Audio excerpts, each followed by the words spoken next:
다시 이렇게 불러주셔서 하나님의 말씀을 공부할 수 있도록 모든 여건을 만들어 주시고 무엇보다도 저희의 마음을 주님께서 붙들어 주신 것을 인해서 진심으로 고맙고 감사합니다. 이 시간에 저희가 하나님의 말씀을 대할 때 두렵고 떨리는 마음으로 합당한 자세로 대하게 해주시고 주님 믿을 마음을 주시고 또 이 말씀에 순종함으로 합당한 열매를 맺을 수 있는 그러한 역사를 주께서 일으켜 주시기를 간절히 빌고 원합니다. 주께서 말씀하신 대로 저희가 하나님의 말씀을 배울 때 약속하신 대로 진리의 영으로 우리를 올바르게 인도해 주시옵시고 저희로 깨닫도록 도와주시옵시고 또 무엇보다도 이 부족하고 무지하고 무능한 자에게 말씀의 사역을 맡기셨는데 주님 약속대로 능하게 하시고 주님의 영으로 충만하게 채우셔서 이 말씀의 사역을 온전히 감당하게 해 주시고 하나님께는 영광이요 우리 모두에게는 큰 유익과 축복이 되는 아주 복된 시간으로 주님께서 함께 해 주셨기를 간절히 빌고 원합니다. 여러가지 사정으로 인해서 참석하지 못한 형제자매님들 어디에 있든지 간에 주님께서 그들을 다 돌보시고 그들의 마음이 늘 하나님의 말씀으로 향할 수 있도록 주님께서 특별하게 그들을 붙들어 주셨기만을 간절히 빌고 원합니다. 이 시간을 주님 손에 온전히 의탁드리옵고 이 모든 말씀을 우리 주 예수 그리스도 이름으로 기도하옵나이다. 아멘. 저 뒤에 뭐라 그러나요? 에어컨 켜 있는 거예요? 저쪽 켜 있어요? 더우신가 보네. 두 개 다 켜도 좀 더우신가 보네. 예, 오늘은 우리 요한계시록 계속해서 오늘 3장 요한계시록 3장에서 지난 시간에 이어서 우리는 빌라델비아 교회의 8절 조금 봤었죠. 8절에서 이 교회의 특징 가운데 여러 가지가 있는데 그 중에 적은 힘을 가지고도 끝부분입니다. 8절의 끝부분에 보시면 이는 내가 적은 힘을 가지고도 내 말을 지키며 내 이름을 부인하지 아니하였습니다. 이렇게 해서 주님께서 열린 문을 이 빌라델비아 교회 앞에 열어 두실 때에 그 이유가 이 교회의 아주 훌륭한 모습이라고 주님께서 칭찬을 하셨는데 그 내용 가운데 우리는 적은 힘에 대해서 지난번에 한번 자세하게 살펴봤었죠. 오히려 신앙은 역설입니다. 그렇죠? 신앙은 항상 역설적인데 왜냐하면 우리가 적은 힘을 가지고 있을 때 주님께서 큰 힘을 발휘하실 수 있는 거고 우리가 나서서 큰 힘을 발휘하면은 주님께서 힘을 발휘하실 수가 없기 때문에 손 놓고 계시는 거고 그러면 한쪽은 육신의 일이 되는 거고 주님께서 일하시면 그것은 영적인 성령의 열매가 되는 것이고 이렇게 해서 세상적인 관점에서 바라보는 것과는 역설적으로 반대가 된다고 하는 사실을 지난 시간에 우리가 공부를 했었습니다. 그래서 정말 주님 앞에 가게 되면은 어떻게 일이 벌어질지 아무도 모르는 것이에요. 정말 이 세상에서 막 난리던 이 신문 잡지에 나오고 막 이런 유명했던 그런 목사님들이라든가 이런 분들이 과연 하나님 앞에 가서 칭찬을 많이 받을 것인지 아니면 정말 어디서 이름도 들어오지도 못했는데 저 산골 골짜기에서 아니면 어디 구석진 데서 이름 없이 빚도 없이 살던 사람이 하나님 앞에 가서는 크게 영광을 얻을 것인지 이게 아무도 모르는 일이다. 자, 두 번째 이 교회의 장점은 이 교회가 하나님으로부터 칭찬받은 것은 말을 지켰다. 내 말을 지키며. 자, 우리가 말을 지켰다고 했을 때에는 여기서는 일단 하나님의 말씀이니까 우선 성경이라고 우리가 오늘날 우리가 얘기하는 성경이라고 적용을 해볼 수가 있겠습니다. 조심하실 것은 이 일부 극단주의자들 중에서는 성경을 오리지널, 다시 말하면 처음에 하나님께서 시켜서 처음에 받아 적은 그것만 성경으로 취급하는 사람들이 있어요. 그러니까 우리가 보통 원본이라고 보통 얘기하죠. 영어로는 그냥 original autograph라고 하는데 원본. 그래서 처음에 예를 들면 예레미야서 그러면은 그걸 받아 쓴 바룩이라고 하는 사람이 있었고 또 누가복음 그러면 누가가 있고 그래서 처음에 기록한 그 원본. 그러니까 구약은 히브리어, 신약은 헬라어. 그것만 참된 하나님의 성경이고 나중에 필사본이라든가 또 번역본이라든가 이런 것은 성경으로 치지 않으려고 하는 그런 사람들이 있지만은 그것은 성경적으로도 근거가 없다. 왜? 예수 그리스도께서 나사렛 회당에서 성경을 펴서 읽었을 때 두루마리죠. 당시에는 성경이 책으로 만들어진 것이 아니었으니까 이제 두루마리, 이사야서 두루마리를 딱 펴서 이사야서 61장을 읽으셨죠. 그러면서 오늘 너희에게 이 말씀이 임하였다 했는데 예수님께서 읽으신 그것은 원본이 아니었다는 사실을 우리가 아셔야 된다는 거예요. 원본이 아니에요. 그것은 필사본이에요. 원본은 이미 700몇 년 전에 했기 때문에 아무리 해도 그 가죽에다가 써도요 100년 이상 못 갑니다. 뭐 길게 봐도 200년 이상 가는 원본은 없어요. 다 없어져 버렸어요. 그러면 예수님께서 가지고 있었던 것은 750년 후에 베껴가지고 전에 내려오던 거거든요. 따라서 필사본은 성경이 아니다라고 하는 주장이 이미 거기서 틀렸다는 사실을 우리가 알 수가 있죠. 예. 그러면 또 어떤 사람은 번역본은 또 어떻게 되느냐. 번역본도 마찬가지입니다.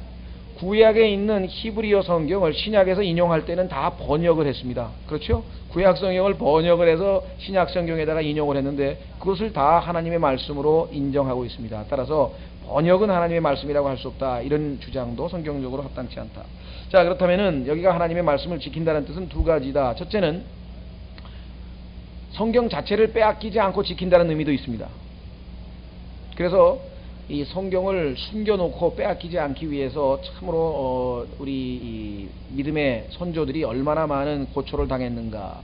집을 막 이잡듯이 뒤지고요. 그렇게 해서 성경이 발견되면은 뭐 정말 이 화형도 당하고 또 성경은 다 불로 태워버리고 이런 일들이 중세 이 카톨릭 시절에 아주 오랫동안 지속이 됐었습니다. 그럼에도 불구하고 그 하나님의 말씀을 뭐 어떤 사람은 뭐 장롱에다 숨기기도 하고 어디다 숨기기도 하고 하여간 어떻게든 이 빼앗기지 않으려고 지켰다라고 하는 첫 번째 뜻이 있고요. 두 번째로 우리가 더 여기서 문맥에서 봤을 때 두 번째 의미로 찾아볼 수 있는 것은 순종했다 이 말이죠. 거기 말씀을 그대로 순종해서 지켰다 이런 의미로 우리가 받아들일 수가 있겠습니다. 자, 그래서 보시면은 말씀을 지켰다. 세 번째는 내 이름을 부인하지 아니하였다. 자, 주님의 이름을 부인하지 않았다. 그럼 믿음을 지켰다는 얘기니까요. 예, 그런데 이 버가모 교회 한번 비교를 해보면은 버가모 교회도 주님께서 내 이름을 부인하지 아니한 것을 칭찬하신 교회입니다. 그런데 차이가 하나 있어요. 한번 확인해 보겠습니다. 자, 그 버가모 교회가 몇 장입니까? 2장. 예. 거기 보시면은요, 13절이죠? 아니죠. 13절이 아니고, 이름을 부인하지 아니하였다가 어디 나옵니까?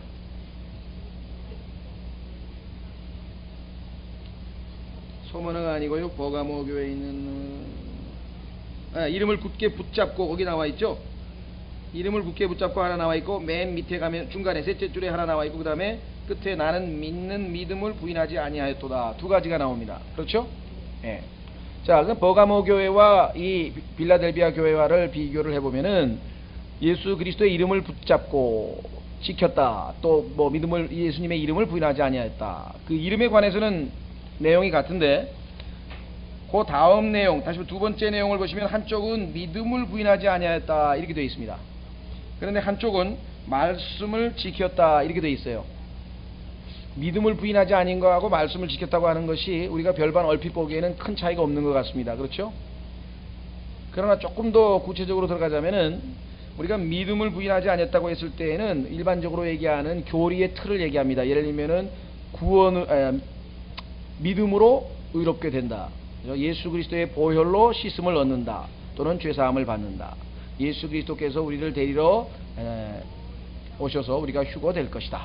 예수님께서 환란이 끝날 때에 재림하셔서 이 땅에 천년왕국을 세우실 것이다. 뭐 이런 그런 교리들을 우리가 이게 지식의 틀로 해서 믿죠. 그래서 그 믿음을 저버리지 아니하였다라고 하는 말은 하나님의 말씀에 나와 있는 교리에 대한 지칭일 경우가 많습니다.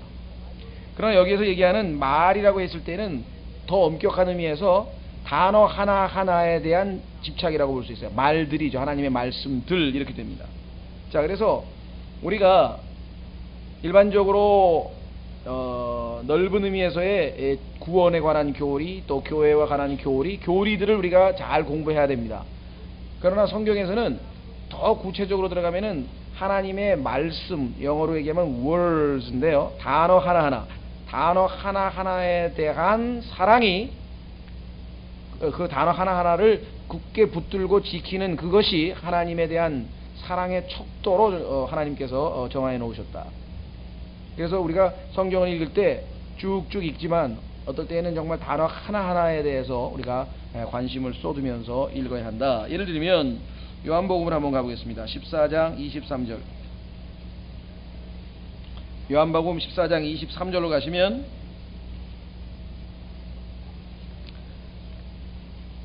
기록하기를 요한복음 14장 23절 예수님께서 그에게 대답하여 이르시되 사람이 나를 사랑하면 내 말들을 지키리니. 여기 보면은 단어를 얘기했죠. 말들을 지키리니 빌라델비아 교회에서 얘기하신 말씀하고 같습니다. 내 말들을 지키리니. 자, 그러니까 주님을 사랑하는지 안 하는지의 기준은 말들을 지키는 것에 관련되어 있다. 그뿐만 아니라 내 아버지께서 그를 사랑하실 것이요 우리가 그에게 가서 우리의 거처를 그와 함께 하리라. 다시 말하면 하나님과의 교제도, 하나님과의 교제라고 하는, 하나님께서 우리와 함께 교제해 주시는 축복도 하나님의 말씀들을 지키는가 안 지키는가에 달려있다라고 하는 것을 우리가 이 말씀을 통해서 한번 확인해 봅니다. 자, 15장 3절로 갑니다. 계시록, 죄송합니다, 요한복음 바로 그 다음에 15장 3절에 보시면 이번에는 그 말들이, 주님께서 사랑하라고 지키라고 했던 그 말들이 어떻게 하느냐, 우리를 깨끗게 한다, 정결케 한다고 나와 있습니다. 그렇죠? 자, 그 다음에 17장 17절로 한번 가보겠습니다. 계속해서 요한복음 17장 17절 17장 17절 아버지의 진리로 그들을 거룩히 구별하옵소서. 하나님의 말씀은 진리이니이다. 그러니까 하나님의 말씀들은 우리가 주님을 사랑하느냐 안 사랑하느냐라고 하는 그 테스트 기준이 된다 그랬죠. 말씀을 지키는가 안 지키는가. 그 다음에 하나님께서 우리에게 교제의 축복을 허락해 주시는가 아는가에 대한 또 조건도 된다. 그 다음에 우리가 정결케, 우리의 삶이 정결함을 입고 거룩한 삶을 살 수 있느냐 없느냐가 바로 이 하나님의 말씀들에 달려있다. 여러분들에게 제가 말씀을 드렸습니다마는 여러분들이 하루의 일상생활을 한번 생각해 보세요.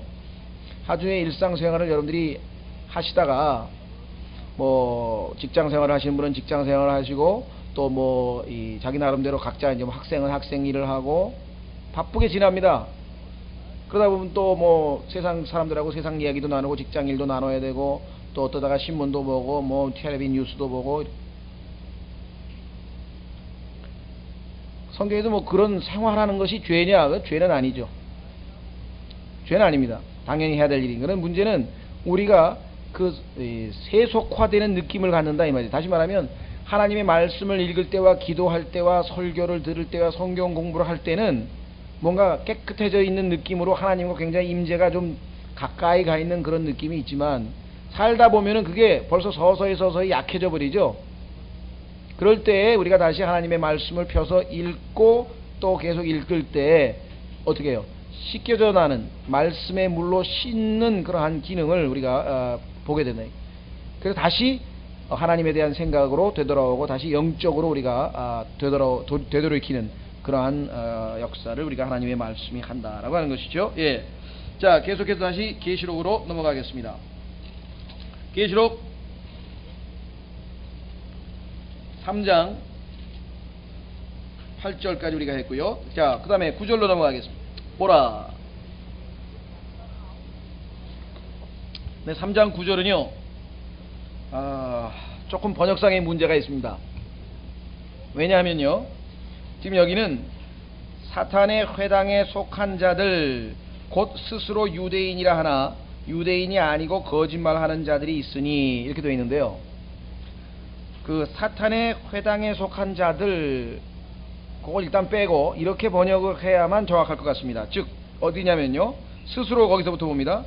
스스로 유대인이라 하나 유대인이 아니고 거짓말을 하는 자들을 사단의 회당에 속한 자들로 만들 것이라.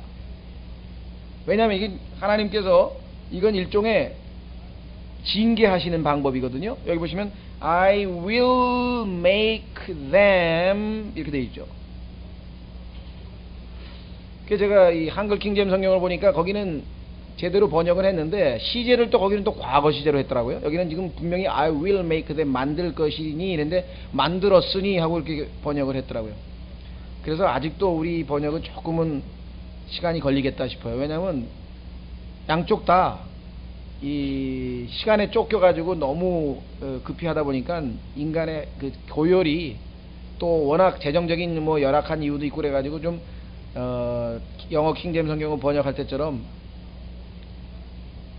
완전히 24시간 풀타임입니다. 그러니까 아무것도 안 하고 오직 그거에만 매달려서 처음에는 54명을 모았는데 나중에 이제 7명이 사정이 있어서 참석을 못해서 47명이 6개 팀으로 나누어 가지고 7년간 번역을 하고 그 다음에 그 6개 팀이 돌아가면서 자기들이 번역한 부분은 다른 사람이 교요를 하도록 철저하게 이렇게 돌아가면서 교요를 해서 완성한 그러한 성경입니다. 그래서 그 성경의 영어 킹제임 성경의 경우에는 지금 400년 가까이 됐죠. 1611년에 나왔으니까.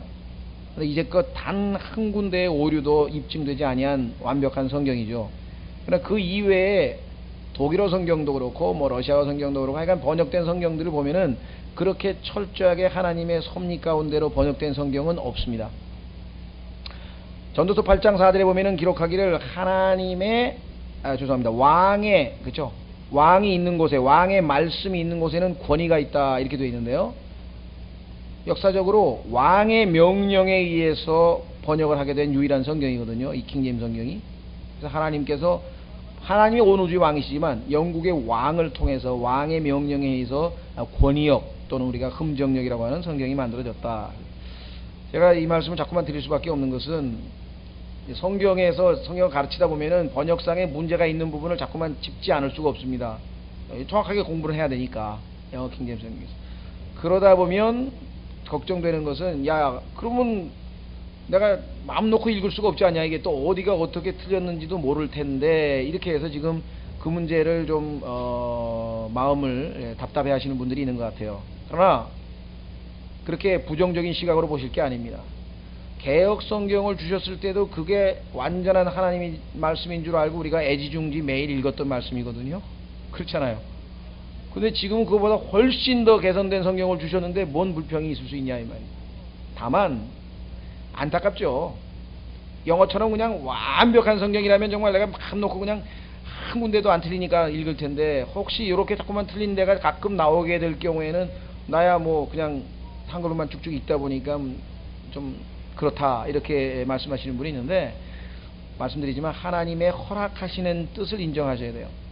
그런 것으로 치자면은 구약 시대의 사람들은 기록된 완전한 성경이 없이 신앙생활했고 사도 바울마저도 66권 성경을 손에 들고 신앙생활 하신 분이 아니에요. 아시죠? 우리가 66권을 들고 있다는 것 자체부터도 이게 지금 축복이고요. 그 다음에 성경이 지금 나왔다는 것만 해도, 이 번역된 성경이 있다는 것만 해도 이게 축복이고, 더더군다나 하나님께서 오른쪽에다가 영어로 성경을 딱 또 한영 대역을 만드셔가지고 영어로 참조하면서 확실하게 공부해가는 그런 것까지 배려하셨다면 우리로서는 뭐 더 이상 하나님 앞에 대해서 저기 할 건 없다 이렇게 생각을 합니다. 그래서 그런 게 나올 때마다 그런 마음을, 마귀가 야 그거 자꾸 틀리는 성경 읽어서 뭐하냐 이런 마음을 주시더라도 거기에 미혹되지 마시고 아예 그러면 이제 못 읽게 하는 거죠. 성경을. 그렇게 되면 안 됩니다. 그렇죠? 그래서 하나님의 허락하신 뜻을 일단 받아들이고 계속해서 기도하셔서 그 언젠가는 우리도 더 이상 우리말로 고칠 필요가 없는 그러한 이 성경이 완전히 번역본이 나올 수 있도록 기도하시면 될 것 같습니다. 자, 그래서 여기서는요 왜 이것을 지적할 수밖에 없냐면은요 2장 9절과 대조하기 위해서 그렇습니다. 2장 9절에 보면은요 거기에도 사탄의 회당이 나옵니다. 2장 9절 내가 내 행위와 환난과 궁핍을 알며 그러나 내가 부유하도다. 또 스스로 유대인이라 하나 유대인이 아니오 사탄의 회당인 자들의 신성모독을 아노라. 이렇게 했는데요, 여기에 보면은 사탄의 회당이라고 이렇게 이미 사람들에게 불리고 있는 거죠. 하나님께서 사탄의 회당으로 만들어 버리신 게 아니라 이거는 이 사람들은 이미 모든 사람들에 의해서 사탄의 회당으로 인정이 되고 있는 사람들이잖아요. 그런데 요번에는 하나님께서 이 지금 보시면은 9절은 스스로 유대인이라 하나 유대인이 아니고 거짓말을 하는 자들이 있는데 내가 그들을 사단의 회당으로 만들어 버리겠다라고 하는 일종의 징계 조치 또는 보응에 해당된다 이 말이죠. 그 차이점을 여러분들에게 좀 지적을 좀 하고 싶어서 제가 이 번역에 대한 문제를 했습니다. 자, 우리가 마음 자세가 하나님 앞에 합당하지 않으면 하나님께서 우리로 하여금 점점 더 축복을 받지 못하는 그러한 상태로 몰고 가신다. 출애굽기에 보시면은 파라오가 성경에 보면은 얼핏 보면은 하나님께서 파라오의 마음을 완악하게 하심에 이렇게 기록되어 있어요. 여러 번에 걸쳐서 그 말이 나오거든요. 잘못하면 칼빈주의로 돌아갑니다. 그러면 파라오가 잘못한 게 뭐가 있냐? 그렇죠? 왜 하나님께서 마음을 완악하게 해가지고 하나님의 그 징계를 재앙을 당할 때마다 계속해서 반역을 시도했으니까 10번에 걸쳐서 그렇게 완악한 마음을 가졌는데 성경에 보니까 하나님이 완악하게 하셨다는데 뭐 바로 책임이냐 이렇게 지금 생각하실 분들이 있어요. 그러나 그건 아닙니다. 성경에 보면은 하나님께서는 파라오가 이미 완악한 마음을 딱 정하고 거부하기로 마음을 먹었기 때문에 설상가상이라는 거 아시죠 여러분들? 거기다 하나님께서 더 그의 마음을 완악하게 하셨다. 일종의 뭐예요? 심판입니다. 마찬가지로 자 로마서 1장으로 가보겠습니다. 로마서 1장 28절에도 동일한 내용이 있어요. 로마서 1장 28절. 잘못하면은 우리가 하나님께서 그렇게 내버리셨으면은 뭐 구원받을 수 있는 사람이 누구냐 이렇게 생각해서 하나님 책임으로 돌리기가 쉽습니다.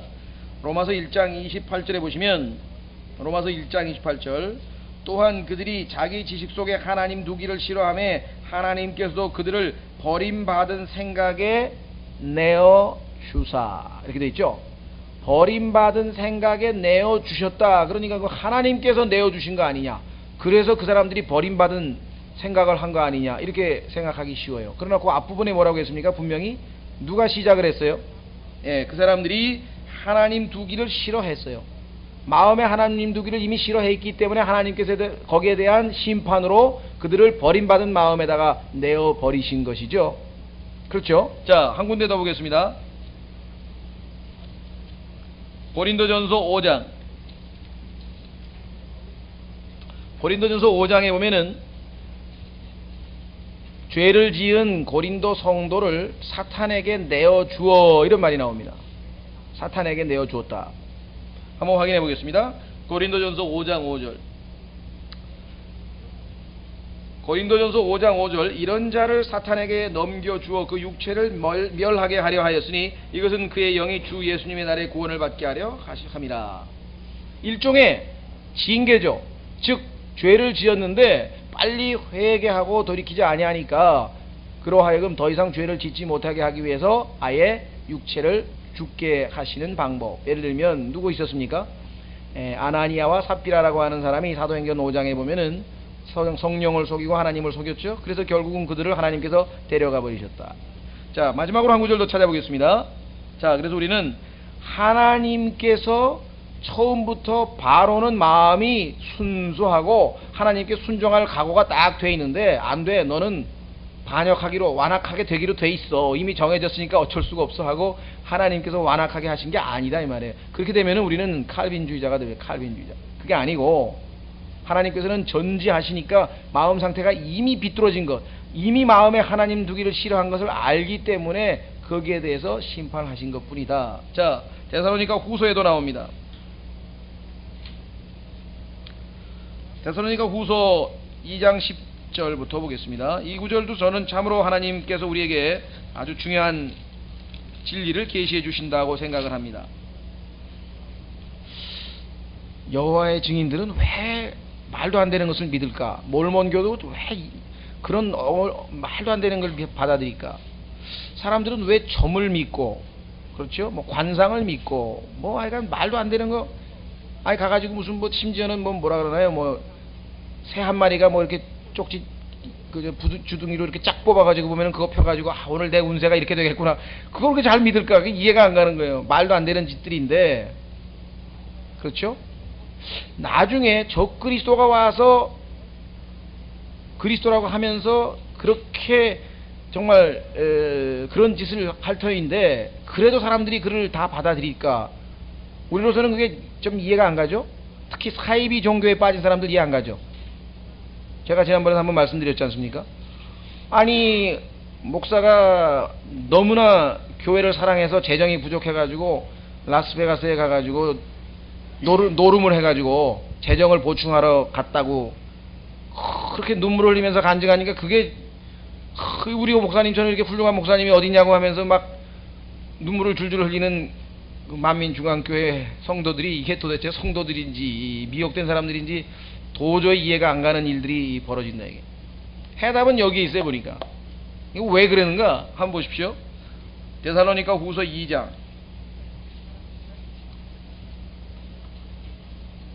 데살로니가 후서 2장에 보시면은요 9절, 10절, 12절입니다. 9절서부터 11절까지. 저 사악한 자가 오는 것은 사탄의 활동을 따라 모든 권능과 표적과 거짓 이적과 불의의 모든 속임수로 멸망하는 자들에게로 오는 것이니 그 까닭은 그들이 진리의 사랑을 받아들이지 아니하여 구원을 받지 못하였기 때문이라. 진리의 사랑을 받아들이지 아니함으로 구원을 받지 못한 경우에는 궁극적으로 어떠한 일이 벌어지는가? 11절. 이런 까닭이 뭐예요? 진리의 사랑을 받아들이지 아니하였기 때문에, 즉 마음이 하나님을 영접하지 아니하고 거부했기 때문에, 완악하게 되었기 때문에 하나님께서 어떻게 심판하십니까? 이런 까닭에 하나님께서 그들에게 강한 미혹을 보내사 거짓말을 믿게 하시리니. 왜 말도 안 되는 거짓말을 그렇게 잘 믿느냐?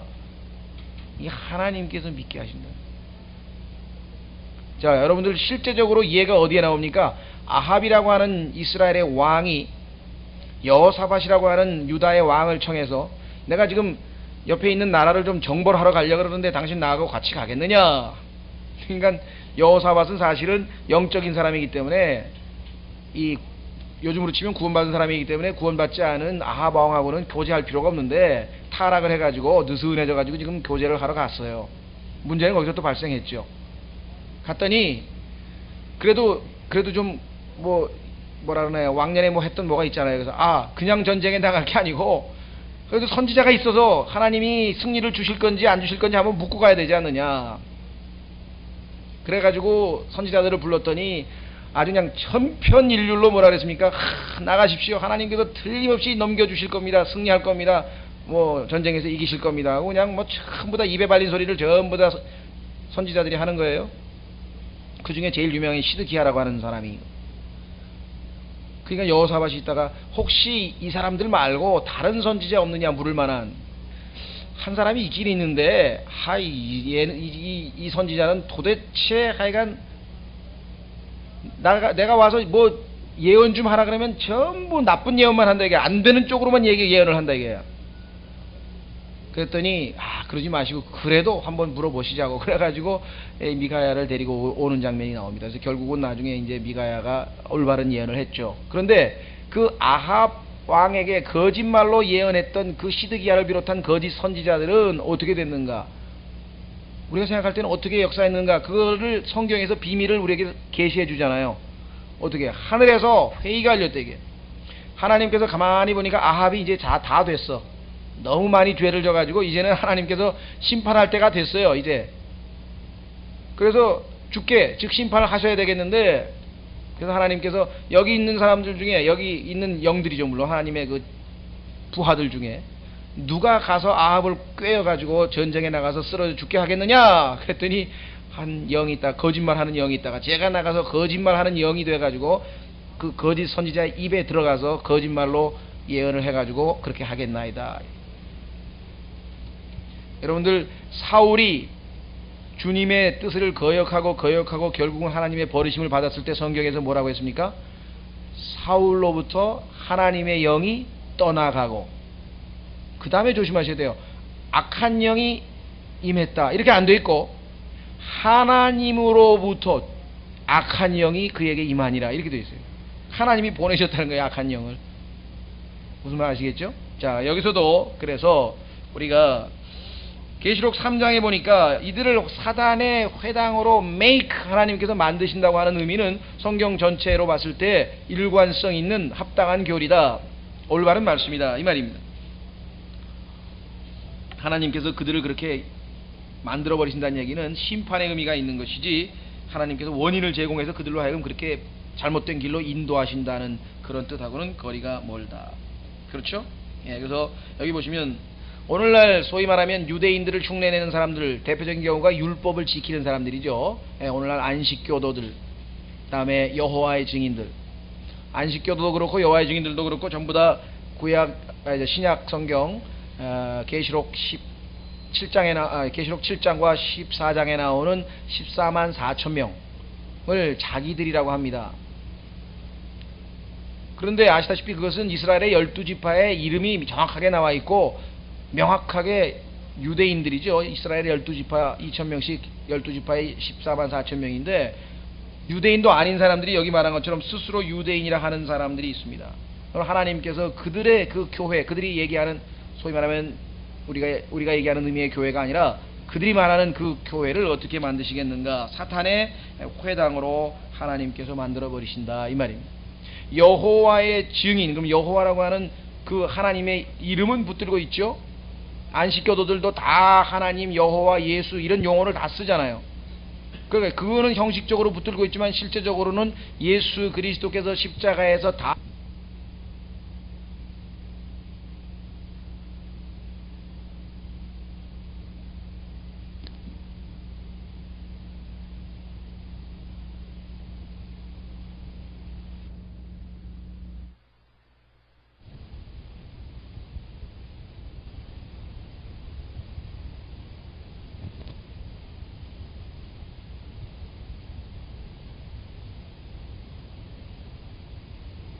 하신 그걸 안 받아들이는 거예요. 그러니까 율법을 지켜서 하늘나라를 가려고 애를 쓰고 있는 거 아니겠어요? 이미 다 이루신 일, it is finished, 다 이루었다 하신 그 말씀을 안 받아들이는 그러한 자들에게는 결국은 하나님께서 그들을 사탄의 회당으로 만드실 것이다 라고 하는 얘기가 되겠습니다. 자, 계속해서 밑으로 내려가겠습니다. 보라, 내가 그들로 하여금 와서 내 발 앞에 경배하게 하고 내가 너를 사랑한 줄을 알게 하리라. 주님께서 말씀하시기를 교회 시대에는 환난을 당할 수밖에 없다고 했습니다. 그렇죠? 예. 바울은 데살로니가 전서에서 얘기하기를 내가 너희에게 복음을 전한 다음에 떠날 때 반드시 고난이 닥치리라고 미리 예언을 했는데 그대로 지금 이루어졌도다. 혹시 너희가 그 내가 예언한 대로 고난이 닥쳤을 때 믿음을 지키고 잘 하는지 내가 좀 너무나 궁금해서 너희에게 이렇게 서신을 띄운다라고 이렇게 바울은 이야기를 하고 있는 것을 보게 되죠. 그렇습니다. 분명하게 이 교회 시대에는 고난이 있을 수밖에 없습니다. 사도행전 14장에 바울은 그 문제에 대해서 확실하게 기록을 했습니다. 한번 확인해 보겠습니다. 사도행전 14장.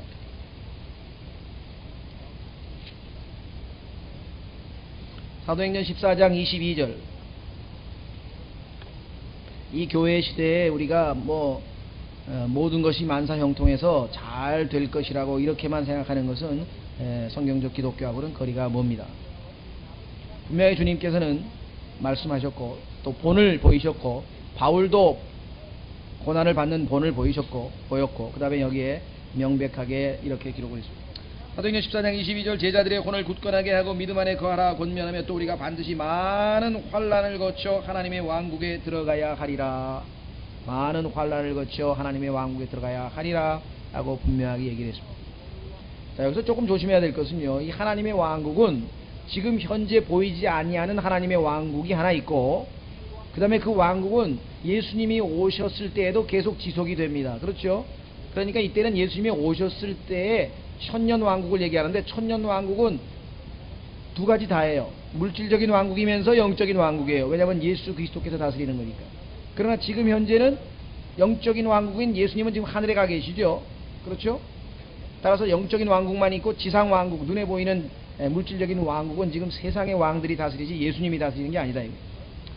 자, 그래서 우리는 이와 같이 교회가 환난 가운데 고난을 당하리라고 말씀하셨지만 마지막은 어떻게 될 것인가? 오늘 계시록 3장 9절에 보니까 내가 그들로 하여금 와서 내 발 앞에 경배하고, 사실 성경에 보니까 경배는 누가 하게 합니까? 빌립보서 2장에 보면은요, 모든 무릎이 주 예수 앞에, 예수라는 이름 앞에 무릎을 꿇게 되죠. 그런데 어떻게 경배를 교회가 받아요? 여기 지금 교회 아니에요. 여러분 생각 어떻습니까? 아니, 예수님이 경배받게 되어 있는데 여기는 보니까 내 발 앞에 경배하게 하고 내가 너를 사랑한 줄을 알게 하리라. 내가 너를 사랑한 줄을 알게 하리라고 하는 좀 이해가 돼요. 그렇죠? 왜냐하면 우리가 이제 그때 예수님 옆에서 신부로 서 있을 것이고 그분의 영광에 동참하게 될 것이고 모든 축복을 함께 누리게 될 것이고. 근데 어떻게 경배까지 받을 수 있겠는가? 왜냐하면요, 예수 그리스도께서는 그분의 신부를 그분과 하나로 취급을 하시게 됩니다. 그렇죠? 여러분들 사도행전 한번 확인해 보겠습니다. 9장, 사도행전 9장에 보면은 분명히 예수 그리스도께서 사울에게 다마스커스로 가는 도중에 나타나셔서 주여 뉘시니까 했을 때 뭐라 그랬어요? 내가 핍박하는 예수라. 아마 사도 바울이 그때는 사울이었겠습니다만 얼마나 놀라겠나 한번 생각해보세요. 아니, 내가 언제 예수님을 핍박했어요? 예수님은 지금 부활승천에서 없는데 누구를 핍박했습니까? 예수 그리스도를 믿는, 즉 주의 이름을 부르는 자들을 핍박을 했는데 예수님께서는 네가 핍박하는 예수라. 이게 누구예요? 예수 그리스도가 머리고 교회는 몸이라고 하는 하나됨에 대한 언급이라면, 따라서 예수 그리스도께서 경배받으실 때 여러분과 저는 자동으로 그 경배받는 일에 동참하게 될 것이라고 하는 것을 우리는 계시록 3장 9절에서 한번 확인을 하게 됩니다. 더더군다나 계시록 3장 21절로 가보십시오. 계시록 3장 21절에 가면은 왕좌에 앉게 하기를 같이 앉게 해주신다고, 또 성경 곳곳에서 왕노릇을 함께 하게 될 것이라고 누누이 말씀하셨죠. 자, 한번 확인해 보겠습니다. 3장 21절, 이기는 자에게는 내가 내 왕좌에 나와 함께 앉게 하여 주기를, 내가 이긴 뒤에 내 아버지와 함께 그분의 왕좌에 앉아 있는 것 같게 하리라. 결국은 우리도 예수님께서 경배받으실 때 함께 경배받는다. 왜 그렇습니까? 그분의 신부요, 그분의 몸이요, 그분의 왕좌에 함께 앉게 될 것을 성경에서 기록해 놓으셨기 때문에 그렇죠? 그래서 결국은 주님께서 우리에게 약속을 해주시는 거예요. 내 발 앞에 경배하게 되고, 즉 고통과 환난과 수치와 모든 어려움은 이제 다 사라져버리고 예수 그리스도께서 오시는 그날에 우리가 영광에 동참하게 될 것이다. 그리하면 사람들이 뭐예요? 너를 사랑하는 줄을 알게 되리라, 알게 하리라, 이렇게 얘기했습니다. 이 세상 사람들이 보기에는 어떻습니까? 당신은 예수 그리스도를 믿는데 왜 집안이 그렇게 맨날 어렵고 환난이 끊이지 아니하고 웬 일들은 맨날 일어나고 가정은 티각티각하고 왜 그렇게 그러냐? 마귀가 우리를 때로는 그렇게 문제를 야기시키겠죠. 얼핏 보면은 당신을 하나님께서 사랑하시는 것이 맞냐? 왜? 먹고 사는 것도 신통찮고, 그렇다고 뭐 가정이 뭐 그냥 단란하고 행복한 것도 아니고, 도대체 하나님께서 당신을 사랑한다고 당신은 맨날 고백하고 감사하다 그러는데 어째 내가 보기에는 안 그런 것 같다고 아마 세상 사람들 중에는 그렇게 판단하는 사람이 있을지 모르겠어요. 그렇죠? 그럴 거 아니에요. 세상 사람들의 기준으로 봤을 때에는 행복하거나 단란하거나 그게 아니거든. 문제투성이고 복잡하거든. 그런데 맨날 우리는 하나님의 사랑 감사합니다 그러고 찬송하고 노래하고 그랬으니 이해가 안 갔을 거예요. 언제 이해가 되겠어요? 마지막에 웃는 모습을 봤을 때, 마지막에 그 엄청난 영광에 동참하고 그들은 비참한 곳에 서서 예수 그리스도와 그의 몸된 교회에게 경배하는 순간에 비록 얼핏 보기에는 우리가 하나님께서 그들을 사랑하지 않고 고생을 시키고 고통 가운데 놓아두신 것 같지만 진정으로 사랑하셨구나, 지키고 보호하셨구나 라고 하는 것을 그제서야 이 사람들이 와서 보게 될 것이다. 이렇게 주님께서 약속하셨다 이 말이에요. 이러한 약속의 말씀이 이제 저희와 여러분과 제가 신앙생활 하는데 힘이 되고 위로가 되는 겁니다. 이 말씀을 붙들 때 우리가 위기를 넘길 수 있는 것이고 고난을 이겨낼 수 있는 거죠. 아무것도 없이, 밑도 끝도 없이 어떻게 우리가 이겨내겠어요? 분명한 약속을 우리가 오늘 주님께로부터 우리가 받아서 그 언젠가는 우리 발 앞에 우리를 괴롭히고 조롱하고 멸시하고 수치를 주고 그러한 사람들이 경배하게 될 것이고, 그때 주님께서 우리를 사랑하셨다는 것을 사람들이 알게 될 것입니다. 그때 우리의 모든 슬픔은 이제 정말 기쁨으로 바뀌겠죠. 자, 계속해서 우리는 3장 9절이죠. 자, 그래서 우리는 3장 10절로 이제 넘어가는데요. 3장 9절에서 우리가 얻을 수 있는 영적인 교훈을 좀 살펴보려고 합니다. 상당히 우리에게 유익한 영적 교훈이 좀 있습니다. 영적 교훈은 사실 보통 우리가 성경 공부보다는 주로 설교 쪽에 해당되지만 우리가 실용적인 것을 짚고 넘어가지 아니하고 실제적인 것. 자, 첫째는요. 교회 안에는 사탄이 역사할 수밖에 없다는 거예요. 여기 보시면은 사탄이 역사하고 있는 것은 당연하다는 것이죠. 어떤 교회든지 간에 생명력이 있고 정말 주님 앞에 충성되다면 그건 당연히 사탄이 역사한다. 따라서 뭐예요?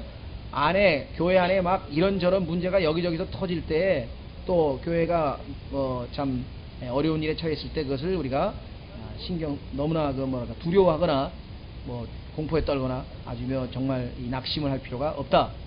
당연한 거다 이 말이죠. 그래서 그런 교훈을 우리가 하나 할 수 있고, 두 번째는 그렇다고 해서 어쩔 수 없구나, 하나님께서 허락하셨으니까, 이게 아니고 사탄의 괴략을 우리가 모르지 아니한다라고 사도 바울이 성경에 얘기해요. 하나님의 말씀을 통해서 보면은 사탄이 우리를 어떤 방식으로 미혹하려고 하는가 우리가 다 꿰뚫어 알 수가 있습니다. 따라서 우리는 그의 형제자매들을 속이고 우리를 미혹해서 넘어뜨리려고 하고 이러한 계획들을 밝히 드러내서 빨리 시정을 하고 조치를 할 필요가 있다. 그렇죠?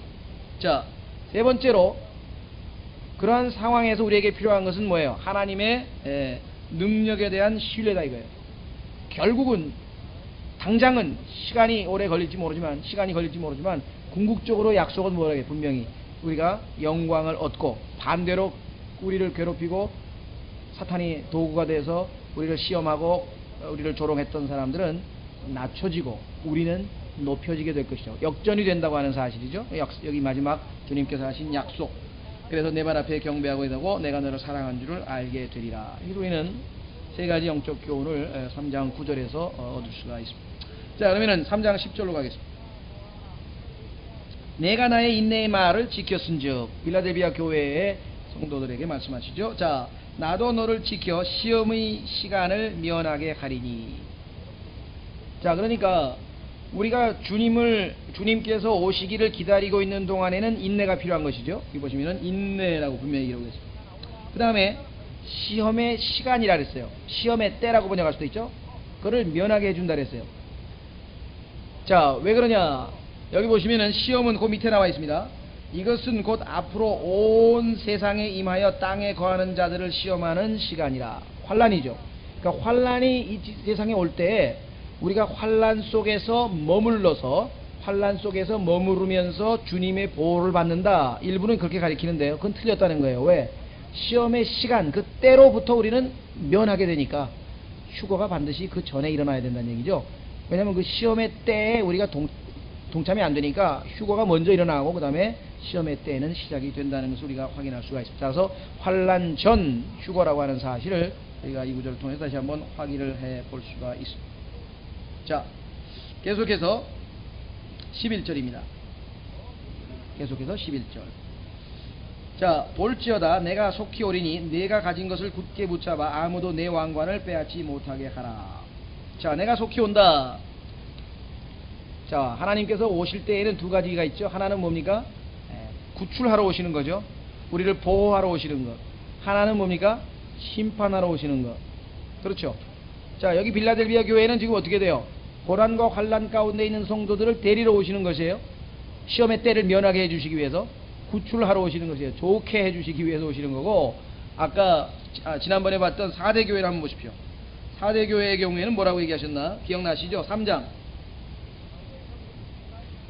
3절 3장 3절 그러므로 내가 어떻게 받았으며 어떻게 들었는지 기억하고 굳게 붙잡아 회개하라. 그런즉 만일 내가 깨어있지 아니하면 내가 도둑같이 내게 이르리니. 도둑같이 오신다 그랬네요. 그래서 결국은 어떻게 됩니까? 심판의 대상이 되어버린답니다. 따라서 여기는 심판과 경고의 재림이라고 한다면 우리 그리스도인들에게는 심판이 아니라 우리를 데리러 오시고 신부를 맞이하러 오시고 좋은 곳으로 데려가시는 그러한 재림이다. 우리에게는 이것을 복된 소망이라고 그러죠. 복된 소망. 그렇죠? 한번 확인해 보겠습니다. 여러분과 제가 예수님을 기다리는 것은 심판받기 위해서 아니고 복된 소망이다. 디도서 2장 1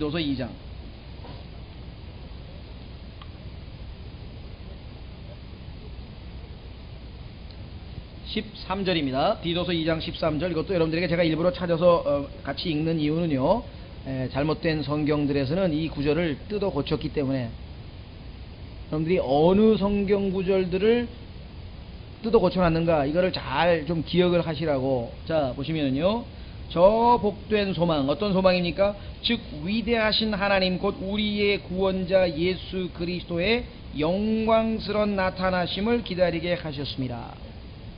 디도서 2장 13절입니다. 저 복된 소망, 우리에게는 복된 소망이에요. 왜? 위대하신 하나님 곧 우리의 구원자 예수 그리스도의 영광스러운 나타나심을 기다리게 하셨습니다. 그런데요, 주님께서 영광스럽게 나타나심, 이게 올바른 번역인데 어떻게 되어 있냐면은 우리의 구원자 예수 그리스도의 영광의 나타나심을 기다린다, 이렇게 고쳐놨어요. 예수님이 나타나는 게 아니고 영광만 나타난다고 해놨다니까요. 성경을 그렇게 뜯어 고쳐놨다. 조심하십시오. 이거는 기억을 해 두시면 되겠습니다. 자, 그래서 우리는 이것이 그리스도인들에게는 복된 소망이 된다는 것입니다. 다시 3장 11절 계시록, 내가 가진 것을 굳게 붙잡아. 자, 굳게 붙잡으라고 하는 얘기는 뭘 암시하고 있습니까? 굳게 안 붙잡으면 뺏길 수도 있다 얘기죠. 그렇죠. 굳게 붙잡으라고 하신 말씀은 잘못하면 뺏길 수도 있다 이 말이겠죠. 예. 자, 그래서요, 하나님의 말씀을 벌써 사도 바울이 고린도후서 2장에서 얘기하기를 부패시키는 자들이 이미 있었다 그랬죠. 예수님께서 말씀하시기를 씨 뿌리는 자의 비유에서 말씀하시면서 이 악한 자들이, 새들이 날아와서 하나님의 말씀들을 다 집어다가 먹어버리는, 하나님의 말씀들을 앗아가고 빼앗아가버리고 그러한 시도들이 있을 것을 예수님도 말씀하셨고 사도 바울도 성경에 이미 경고가 되어 있습니다. 자, 뿐만 아니라 여기 보시면은 단순히 영적으로 수준이 낮은, 다시 말하면 성경에 베이비라 그랬죠. 베이비, 아직 영적으로 단련이 덜 된 사람들만 마귀가 공격하는 게 아니고 누구든지 다 공격의 대상이 될 수 있다. 얼마든지 누구든지 다 마귀가 굳게 붙잡지 아니하면 누구든지 다 대상이 될 수 있다라고 하는 것을 우리가 여기서 한번 좀 생각을 해보고요. 세 번째는 우리의 신앙이 처음에는 아주 뭐랄까요, 굳건한 터 위에 세워서 아주 잘 나가다가 중간에 서서히 느슨해지는 것, 다시 말하면 우리의 부주의라든가 또 우리의 뭐랄까요, 게으름이라든가 이러한 것들이 우리로 하여금 주님께서 주신 그것들을, 진리들을, 영적인 축복들을, 경건한 것들을, 거룩한 것들을 붙들지 못하게 해서 결국은 놓쳐버리는 수도 있을 수 있다. 이것은 아주 지극히 당연한 거라 이거죠. 그러니까 깨어서 경계하지 아니하면은, 잘못하면은 처음에 얻었던 충만한 축복들을 서서히 잃어버릴 수가 있다라고 하는 사실을 우리가 기억을 하시면 되겠습니다. 자, 그래서 여기 보시면은 아무도 내 왕관을 빼앗지 못하게 하라. 자, 차이점을 한번 또 살펴보죠. 아까 우리 봤던 그 교회, 어떤 교회입니까? 스머나죠. 서머나 교회는 뭐라고 얘기했습니까? 왕관에 대해서 언급할 때 2장 10절에 보시면은요, 너는 앞으로 당한 것들 가운데 어떤 것도 두려워하지 말라. 볼지어다 마귀가 너희 중에서 몇 사람을 감옥에 던져 넣어 너희를 시험하리니 너희가 열흘 동안 환난을 당하리라. 너는 죽기까지 신실하라. 그 다음에 뭐라고 되어 있습니까? 그리하면 내가 생명의 왕관을 내게 주리라. 다시 말하면 조건이죠. 그렇죠? 신실하면 왕관을 받는다고 하는 조건인데, 지금 이 빌라델비아 교회의 경우에는 그런 것이 아니라 이미 왕관을 가지고 있어요. 빌라델비아 교회의 특징은 뭐라 그랬습니까? 선교하는 교회라 그랬죠. 많은 사람들을 주님께로 인도하고 구령했기 때문에 그것을 성경에서는 기쁨의 면류관이라 그랬죠. 기쁨의 왕관. 이미 기쁨의 왕관을 하나님으로부터 주었어요. 성경에 보면은 그 기쁨의 왕관이 누구냐면은 구원받은 그 당사자들이 기쁨의 왕관이에요. 여러분들 기억나십니까? 데살로니가 전서로 가보겠습니다. 데살로니가 전서에 가면은 내 기쁨의 왕관이 뭐냐, 바로 너희들 아니냐라고 바울이 얘기하는 것을 보게 됩니다. 얼마나 뭐라 그럴까요? 그 주님 앞에서 뭐 떳떳하다 그러면 좀 이상하지만 주님 오셨을 때 내가 구령했던 사람들이 쫙 늘어서 있는 거 보면 정말 대단하겠죠? 자, 데살로니가 전서의 2장, 데살로니가 전서 2장 19절 데살로니가 전서 2장 19절. 우리의 소망이나 기쁨이나 환희의 왕관이 무엇이냐? 우리 주 예수 그리스도께서 오실 때 그분 앞에 있을 너희가 아니냐? 너희는 우리의 영광이요 기쁨이니라. 그렇죠? 예, 바로 그것입니다. 자, 그래서 이들은 이미 가지고 있었기 때문에 그것을 빼앗기지 않도록 하라라고 지금 말씀을 권면을 하고 있는 것을 보게 됩니다. 요한 2서로 가보면 요한 2서에도 이미 우리에게 주신 것들을 빼앗기지 않도록 하라. 그래서 우리가 신앙생활을 잘 하고 있는 성도, 주님 앞에 충성된 성도들에게는 뭐냐? 이미 주어진 것들을 빼앗기지 않아야 돼요. 느슨해지거나 그러면 안 돼. 계속해서 믿음을 견지해야 되겠죠. 요한 2서 8절. 요한 2서 8절.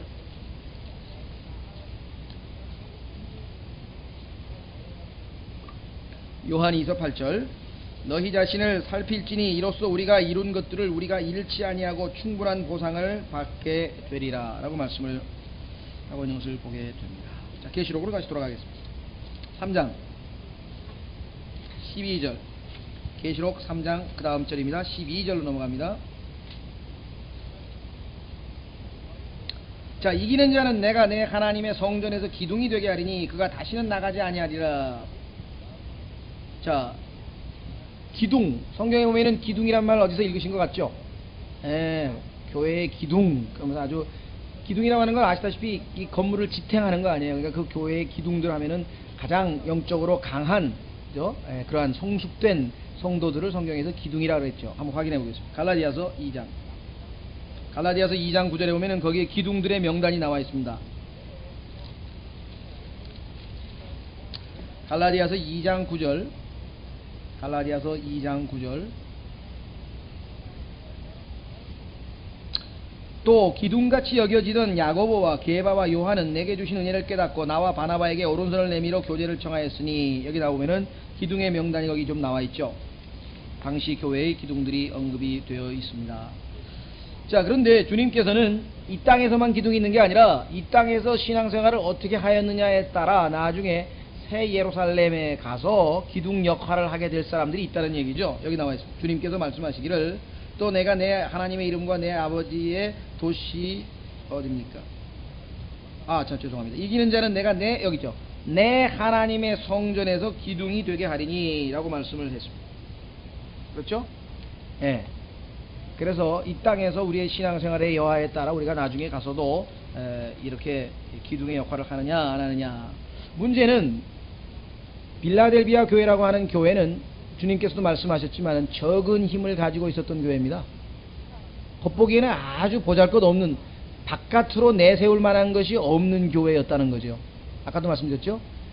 바깥으로 내세울 만한 것이 없는 성도들인 것 같지만 그 내적으로는 주님께 충성했기 때문에 나중에 그들이 기둥이 되고, 바깥으로 그냥 무슨 위원장, 목사 그냥 막 열 몇 개씩 타이틀을 붙이고 다녔어도 바깥으로 내세울 게 많아서 나중에 가서는 반대되는 상황이 벌어질 수 있다 이 말이죠. 그렇죠? 빌라델비아 교회가 바로 그런 교회다. 라오디게아와 비교하면은 내세울 게 아무것도 없는 그런 교회였다. 너무 작은 교회였죠.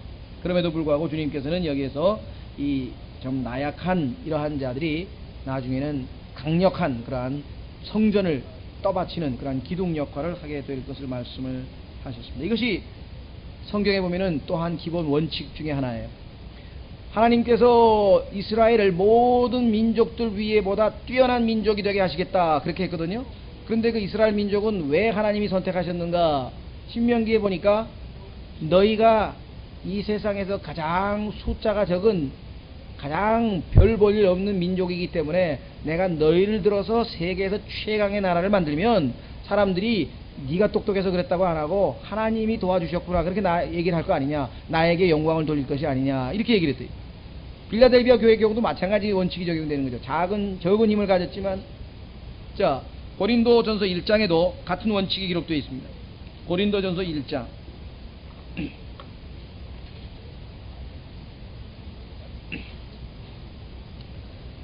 26절. 고린도전서 1장 26절. 고린도전서 1장 26절. 형제들아 너희를 부르신 것을 보라. 부르심을 받은 자로서 육체를 따라 지혜로운 자가 많지 아니하고 강한 자가 많지 아니하며 고귀한 자가 많지 아니하도다. 그러나 하나님께서 지혜로운 것들을 부끄럽게 하시려고 세상의 어리석은 것들을 택하시고 하나님께서 강한 것들을 부끄럽게 하시려고 세상의 약한 것들을 택하시며. 아마 휴거되고 올라가면은 아마 강한 척 했던 사람들은 다 뒤로 가고 앞자리에 설 사람은 딴 사람들이 아마 나타나게 될 것이 분명할 거라 이거죠. 여기 이렇게. 자, 그래서 이유가 뭐예요? 이것은 어떤 육체도 하나님의 눈앞에서 자랑하지 못하게 하려 함이라. 그러면 누구를 자랑해야 돼요? 31절. 이것은 기록된 바 자랑하는 자는 주를. 그때 되면 누구 자랑하겠습니까? 빌라델비아 교회. 야, 대단하다. 그렇게 그 사람들 칭찬 안 하고 주님을 자랑한다. 이게 사람이. 야, 주님은 대단하신 분이구나. 저렇게 적은 힘을 가지고 있는 보잘것없는 교회를 이렇게 영적으로 성숙한 튼튼한 교회로 만드실 수 있다니. 이렇게 하나님께 자랑을 하게 하고 영광을 돌리게 할 수 있다. 이렇게 되는 것. 이게 영적인 기본 원칙이다. 이 말씀입니다. 자, 그래서요, 우리는 이 성전에 관한 얘기 잠깐 조금 보완하고 좀 쉬었다 하겠습니다. 이 성전에 대해서는요, 하나님께서 왜 성전의 기둥에 대한 언급을 하게 되셨는가? 이것도 역사적인 배경이 있습니다. 말씀드린 것처럼 이 빌라델비아라고 하는 도시는 우상 숭배가 많이 만연되어 있었는데 그 중에서도 이 디오니소스라고 하는 신은 술의 신이에요. 술의 신. 그 바카스, 뭐라나 이거 라틴어에서는 로마로 가면 바카스가 되고요. 이 헬라로 치면 디오니소스라고 하는 신인데 그 포도주의 신입니다. 포도주의 신. 자, 그런데 왜 포도주 신을 섬겼을까요? 포도주를 생산 많이 해가지고 내다 팔면 돈을 많이 벌었을 거 아니에요. 그렇죠? 그러니까 포도주 신을 자꾸만 섬겨가지고 돈 더 벌게 해달라고 했겠죠. 자, 그런데 그 신 이외에도 소위 말하면 아테네에 가면은 만신전이라고 있어요. 파르테논 신전이 만신전. 온갖 신들을 다 놨는데 나중에 가니까 신이 하나 더 있어요. 여기 뭐예요? The unknown God. 알지 못하는 신. 신이 너무 많다 보니까 혹시 우리가 모르는 신이 하나 있을지 모르니까 알지 못하는 신도 하나 딱 거기다가 형상을 만들어 놨는데 바울이 가서 이 신이 누군지 내가 지금부터 설명하겠다고 복음을 전해서 하나님은 너희가 알지 못하는 하나님은 그런 분이 아니다고 하면서 이제 설교를 하는 유명한 사도행전 17장이나. 자, 그러니까 그 만신전처럼 엄청나게 많은 종류의 신들이 있습니다. 그래서 신전들이 굉장히 많아요. 템플이. 그런데 이들은 어떤 이 풍습이 있었냐면요, 국가에 기여를 하거나 공헌을 한 고위 관직 또는 뭐 재판관 이런 사람들에게는 나중에 정말 위대한 국가의 업적을 남겼다 그래가지고 그들을 기념하기 위해서 성전에다가 기둥을 하나 만들어 가지고 거기다가 이름을 써요. 예를 들면 이거는 뭐 디오니소스 기둥. 그러면 그 사람이 국가에 끼친 업적을 기리는 거예요. 거기다 이름을 하나 새겨가지고. 우리나라는 모르겠습니다. 이제 뭐 내년 2월인가요? 김대중 대통령 이제 물러날 때 되면은 그동안 수고했다고 있냐고 장관이고 뭐 이런 사람들 또 훈장씩 하나 다 줄 거 아니에요. 그렇죠. 옛날에도 그랬잖아요. 대통령이 물러나면은 그 시절에 장관했던 사람들 뭐 이런 사람들 보면 무슨 훈장 해가지고 수고했다 그래 딱 훈장을 주거든요. 우리는 뭐 이조 시대에도 보면은 뭐 공신록이라 그래가지고 공신들은 다 하는 것처럼 이 사람들은 공신이 어떻게 되면은 기둥 하나, 성전의 기둥에다가 자기 이름 하나 해주는 그런 방식으로 했다는 거죠. 여기 지금 하나님께서 바로 그들의 그 빌라델비아라고 하는 도시의 풍습을 그대로 인정하셔서 부활하신 예수 그리스도께서도 진짜 하나님의 성전인 새 예루살렘에다가 여기 보시면 나오잖아요. 이름을 새긴다고 나왔죠. 한번 보십시오. 뭐라고 돼 있나? 내가 내 하나님의 성전에서 기둥이 되게 하리니 그가 다시는 나가지 아니하리라. 또 내가 하나님의 이름과 내 하나님의 도시 곧 하늘에서 내 하나님으로부터 내려오는 새 예루살렘의 이름을 그 위에 기록할 것이며 나의 새 이름을 그 위에 기록하리라. 이렇게 기록. 그러니까 이 풍습이 당시에 빌라델비아 사람들은 다 상식적으로 알고 있는 그것을 알아듣기 쉽게 주님께서 이 성전 위에 이름을 기록한 것으로, 그래서 기둥이 되는 것도 다 마찬가지 내용이라고 하는 소리가. 그러면은요 조금 쉬었다가 12절 조금 더 그 위에 좀 보충을 좀 해야 되겠네요. 우리가 이렇게 하면은 제 생각에서는 다음 주까지가 되면 이제 교회 시대를 우리가 마무리를 좀 해야 될 것 같은데요. 27일인데요.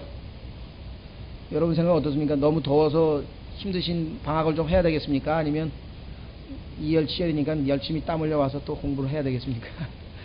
하여간 일단 저희가 다음 주에 교회 시대는 일단 맞추고요. 이 여름에 혹서기에 좀 휴식을 취해야 될 것 같으면은 의견들을 좀 들어가지고요. 저는 사실 좀 집이 가깝거든요. 그래서 차도 좀 있고 그러니까 제 생각만 하면 뭐 해도 아무 문제가 안 되는데 아무래도 이렇게 뭐 지하철 타고 이렇게 걸어오시고 그러시면 아마 상당히 덥지 않을까 이렇게 생각이 돼서 다음 주에 이 투표를 할 테니까 성경 공부를 방학을 하고 할 거냐 아니면 계속 할 거냐. 예. 일단 다음 주까지는 하겠습니다. 제가 왜냐하면 그 교회 시대를 거기서 좀 마무리를 일단 짓는 게 좋을 것 같습니다. 예, 쉬겠습니다.